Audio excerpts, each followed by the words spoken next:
Hi சுட்டீஸ், எல்லாரும் எப்படி இருக்கீங்க? இன்னைக்கு ஒரு கதை பார்க்கலாம். முல்லா ஒரு நாள் பக்கத்து வீட்டுக்காரர்கிட்ட ஒரு பெரிய பானையை கடனாக கேட்டார். பக்கத்து வீட்டுக்காரர் கொடுக்க மனமில்லாமல் பானையை முல்லா கிட்ட கொடுத்தார். அடுத்த நாள் காலையில், உங்கள் பானை கர்ப்பமாக இருந்தது, நேற்று பிரசவம் முடிந்த உங்கள் பானை ஒரு குட்டி பானையை ஈன்றெடுத்தது அப்படின்னு சொல்லி ஒரு பெரிய பானை கூட சேர்த்து ஒரு குட்டி பானையும் பக்கத்து வீட்டுக்காரர்கிட்ட கொடுத்தார் முல்லா. பக்கத்து வீட்டுக்காரருக்கு முல்லாவின் செய்கை ரொம்ப வினோதமாக இருந்தாலும் வரவை விட வேண்டாம் அப்படின்னு சும்மா இருந்துட்டார்.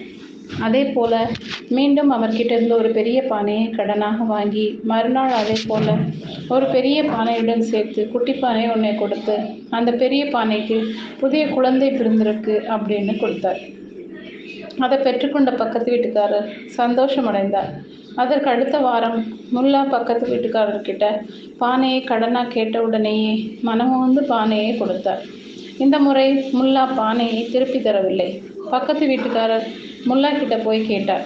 அதற்கு முல்லா, மன்னிக்கணும், உங்கள் பானை பிரசவத்தின் போது இறந்துருச்சு அப்படின்னு சொன்னார். உடனே பக்கத்து வீட்டுக்காரர், என்னை ஏமாற்ற பார்க்குறாயா அப்படின்னு கேட்டார்.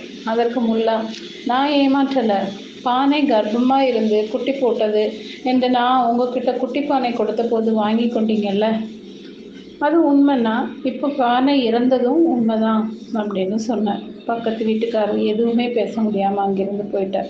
இதுலேருந்து என்ன தெரியுது? பேராசைப்பட்டால் நஷ்டம், நாம் மிதிச்சோம்.